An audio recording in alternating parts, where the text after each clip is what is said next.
Hey, True Believers, Englentine here with a review of every DC comic that was released on the Wednesday, 4/18/2018. It's part of the Marvel vs. DC. This is a new way of doing things. Usually it would either be Chef Jack and I reviewing, but he's dropped out, so it's just me. I figure instead of making a 1-hour video, split them up into DC and Marvel and see who wins. I already did the Marvel, so check that out. And it's very simple. I'm going to review. And I read and reviewed everything. I give them a 1, 2, 3, 4, 5-star rating. Then I average up the scores and see who wins for the week. It's just a little fun thing I like to do. Now you may be noticing all these covers going by. Yes, these are the books that are being reviewed in this video. You may notice there's one missing from this week. That's Mr. Miracle. Chef Jack has been reading that. So since I didn't get it from the beginning, I decided to wait until it was all completed and read it in trade form, or at least, you know, all the floppies at one sitting. So that's not here. So DC is a little handicapped today. That being said, I also gave Marvel Thanos from the previous week just to fill out because DC had more titles. So Marvel's going in with a bit of an advantage, even though I am more of a DC fan than a Marvel fan. However, I don't let that color my reviews. I try to give as much of an honest opinion as possible. So, without further ado, let's get this party started. The 1-star books are horrible, the ones to avoid at all costs, but thankfully this week, I did not have any 1-star books. 2-star books are merely bad. They might be horrible with one little saving grace to keep them from the 1-star setting. Harley Quinn, number 42. First of all, I gotta say, I like the fact that they're taking a piss out of the Old Man Logan, Old Man Hawkeye thing with the cover here. This is my favorite cover of the two, even though the alternates make a poster with Power Girl and all. That's kind of cool, but I just like the fact that they're making fun of the Old Man Logan with it. When it comes right down to story, though, this is a ripoff of Mad Max, Fury Road. And it's not a very good one at all. It's not a very good issue either. I don't know what they should do with Harley Quinn, but what they're doing in this book is just not right. Bombshells United, Chapter 34. So look, I liked the first chapter of the Bombshells, the first 100 chapters. When it went to Bombshells United, it's become such a mixed bag. Granted, not every issue of Bombshells 1 through 100 was good, but here, it just seems like when it hits, but when it misses, whiff. Now, the art is awesome, and I picked this particular scene just because I really do love it. This is the Bombshells Flash, Speedy, by the way, and it is so cool to see that. This book, or chapter, really reads like a recruitment issue, and I think part of the problem with the United has been that there is now such a large cast of characters that Margaret Bennett is having a hard time balancing it. The 3-star books are average. They either didn't register with me or I liked them, but just not enough to recommend them. Deathbed number 3 is weird. I mean, this is a weird story anyway. It kind of reminds me of that old Rocky and Bullwinkle thing where the adventurer has crazy adventures nobody believes. In this case, Luna is taking his biography along and discovers that when in the 60s, when he was around a whole bunch of people doing drugs and casual sex, they hung on his every word. And he wanted to go visit them and finds out that they have created a church on his teachings. Mainly, you are what you eat. And in order to enlighten themselves, they decide to cannibalize Luna. This is weird and kind of not bad. Green Lanterns, number 45. I got to admit, this was a hard one to get a hold on. So we have Jessica in some sort of hunting trip inside of a thing. I'm sorry, guys, I didn't quite get it. And then Constantine's brought in to help Baz go in to save her, while the Justice League is questioning their captor of some sorts. It's a mind trip. And while I enjoyed the story, I just didn't think it was exactly clear. I have not been keeping up on Green Lanterns, and reading this issue, it's not exactly first-time reader friendly. Dead Man number 6. Have you ever wanted to like a book a lot more than you actually did? I mean, it's got Neil Adams art, and I love that. I like the story. It's just that if you don't understand, if you haven't read 1 through 5, this is going to completely leave you behind. it's not exactly an accessible issue. If I'm judging this on one book by itself, this is kind of a failure. If you're reading the miniseries, it fits and it's pretty good. So, yeah, it really is kind of a hard one to gauge. It's so specific to this story alone. I liked it. I can't recommend it, ladies and gentlemen. DC Supergirl, Spaced Out. So this is, I've been saying a long time now that this is a series. If you've got kids, especially little girls, show them this. It's a lot of fun. It's entertaining. And I think they'll get a kick out of it. This issue is the finale, or, well, the penultimate issue anyway, where they're facing down Zod and Fiora as they try to turn Oa into a new Krypton. It is just a ton of fun. It's basically a big brawl, and you learn little lessons along the way, like recycle and of course girl power. You know, that's a thing in this. It's DC superhero girls. What do you expect? You pick up this book, you're gonna get the girl power message, but it's fun and it's entertaining. It's bright. It's colorful. And once again, I'm not recommending this to any 25 to 35, 40-year-old people, but if you have little kids, they're going to get a kick out of it. Damage number 4, while not as good as the first 3 issues, is still a solid issue. It's just a little slower. We do get backstory on Damage. We get a little bit of the test that made him or experiment, I should say, that made him into Damage. Poison Ivy, I'm happy to see as a villain again. I don't like her as the girlfriend of Harley Quinn anti-hero thing. Make her a villain, and don't make her take over the world with a Swamp Thing exists. It just doesn't make sense. Here, she's handled as Poison Ivy, and I like it. Good issue, just not a particularly strong one. Cave Carson has an interstellar eye is possibly my favorite, maybe Doom Patrol of the Young Animals series, mainly because it doesn't try to be weird for weirdness sake, although I love this cover, by the way. Great cover. And in this case, it's kind of like the Star Trek Insurrection, but good. They go to a planet where they're in a series, what seems like a perpetual war, and they're following these monks at the same time. They're being chased by some warlords that keep killing each other because the heads of the generals want to be ruler. So it's entertaining and it's fun, but this is not a book to casually read. While it's not weird for weirdness sake, they definitely expect you to understand what they're talking about. It is a smart book.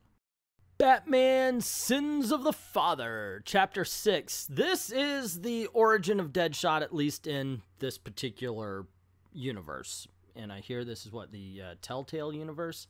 It's very interesting. This is a really good book, guys.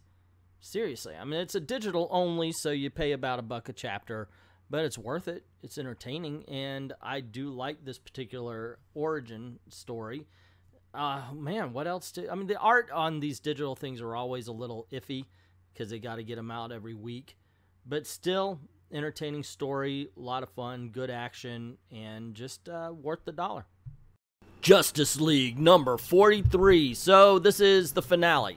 Obviously it says on the cover, finale. And oh my gosh, you know, you want things to be good. You do. You want them to be great. This is a good issue, I should say. It's not bad. It's not horrible. Christopher Priest dropped the ball at the end there. They had this whole, oh man, I shouldn't say that because it's a bit of a twist. Anyway, something happens in the book that I was like, really, you're going that direction? It just didn't work for me. I like the beginning where we have Jessica Cruz sitting there kind of Guy Gardner-ish talking about how she's going to lead the Justice League. The rest of the book was okay. Superman number 45. This is absolutely a goodbye issue. I've done a full review on it. Check it out. It is basically just the writer saying, look, this is it. Sometimes you got to go through changes. Sometimes it's good. Sometimes it's bad. It's almost as if they're talking about the readers about them leaving and Bendis coming in. Because for as many fans as Bendis has, there's as much or as many people who do not want this to happen. Mainly because these two have been handling Superman with perfection. And this is one of the best titles DC has been producing. The 4-star books are legitimately good, and I don't feel bad for recommending them at all. Batman, Creature of the Night, Part 3, Chapter 3, Issue 3, whichever. This has been such an interesting series because in this, Batman is more of a spirit rather than a man, and Bruce Wayne calls on him to do his vengeance. Anyway, here we find out the connection that Bruce Wainwright has with the Batman and what it actually is. And that part is really, really interesting. And then they bring in a villain at the end, and it kind of falls apart. But for the most part, it's a very interesting, very intriguing story that I can recommend this entire series based on. Batwoman number 14. You know Batwoman, the good lesbian superhero? By that I mean the one that's, okay, it's a superhero that happens to be, I wish they would use this as a blueprint. But anyway, this particular story, Fall of the House of Cain Part 2, has Alice basically trapped and just torturing Barbara Cain, not like physically, but mentally, until her friend starts fighting. I mean, it's really just a whole bunch of taunting all throughout the issue, telling about the past and what happened and why everything that's happening to Batwoman is happening, and then a big fight. And it is so cool and so entertaining. I hope this continues because I would love to be able to champion Batwoman the same way I've been championing Aquaman these days. The Brave and the Bold, number 3. It's a good book. And if you're into Celtic lore, it's a great book. That being said, this issue feels like an information dump. Now, you do get Batman being a detective, and I appreciate that. I like whenever Batman can be a detective. He is supposed to be the world's greatest, after all. However, much of this book is Batman and Wonder Woman riding horses while talking about the case they're working on, the murder investigation they're doing. So it really does feel like a very entertaining, a very interesting information dump. Future Quest number 9, starring the Herculoid. So Dorn goes off and tries to defend the planet from a whole bunch of killer robots, ends up getting into trouble, and he gets yelled at. So he does the kid thing, running away. Oh my gosh, I can't believe it. I hate my family. I hate my family. Comes across this godlike creature who says, well, I can do anything you want. And of course, it ends up going bad, and Dorn yells at him. So he says, well, if you think you're a man, if you want your planet to be safe, prove to me that you're a Herculoid. Otherwise, I'm going to destroy it in 24 hours. That's what the book is. This is totally fun, kids. It is definitely one of those books, I think, that are woefully being ignored. It's, yeah, I like this one. I say yeah a lot before anything. I go, yeah, here's my point. And anyway, my point is you should be reading Future Quest. Good stories, great art, lots of fun. Batman number 45. Wow, I did a review of this one. Go check it out. The Booster Gold is in a dystopian future of Gotham. And we find out that Bruce Wayne's parents were never killed, and there is something going on with the Joker where he is Jokerizing superheroes. So any superheroes come to Gotham, Batman kills them. Easy peasy. That's the whole thing. I don't want to give away more. Check out the live review. It's really good and worth a pickup. Injustice 2, Chapter 54. Injustice is consistently in the top 10 digital comic sales, and it deserves it. This is such an exciting series. Here we have Tamare laying dead. Something killed him before he could raise an alarm. We go over to the prison where they're holding Hal Jordan and Sinestro. It's mainly that. It's mainly talking to Hal Jordan and Sinestro and finding out how they're doing after the events of Injustice 1. It's such an intriguing book. The action is there, but really it's this dialogue that makes this book as interesting and cool as it is. Good for any Green Lantern fan. Action Comics 1000. Now, I did a full review of this. Go check it out. It's a lot of fun. I went over every story involved, including one from the 80-page hardcover. I'll let you guys decide which one that is. It's kind of a game. So anyway, this book itself, it's an anthology, so you're going to have some stories that are better than others. I do not think there is a bad story in the bunch.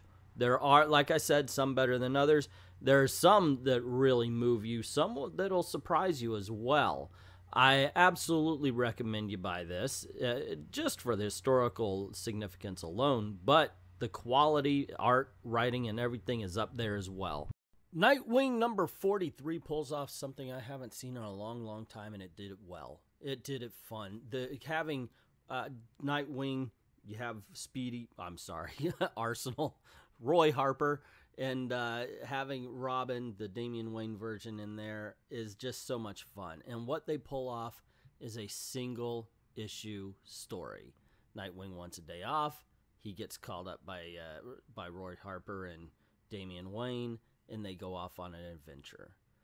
Pure fun, ladies and gentlemen. Nightwing continues to be the underdog of the DC Universe, and the fact that it delivers strong stories. Sometimes they're great, sometimes they're good, but they're hardly ever bad, and yet it doesn't get the recognition. Aquaman number 35. So I did do a full review. I wanted to start getting Aquaman reviews out. I have been singing the praises of this series. This book is good. It's wow, it's a good jumping on point because it's part one of a two-part story, and we see Grath really take ascension in the dark magic that he's trying to gain control of. This is an all-out brawl issue, though, so while it does tell you about the story, you don't get to know the characters. So it's a little bit of a mixed bag, but it's still a good issue and a good jump-on point. The 5-star books are excellent. They might not be Watchmen quality, but man, they really do what they set out to do. Super Sons, number 15. This is no secret. I'm a huge Super Sons fan, and maybe this colors my opinion on things, but this is just a fun book. In this one, you have Kid Amazo bursting into Superboy and Robin's little underwater hideout. Of course, this begins to drown them, and they have to get out.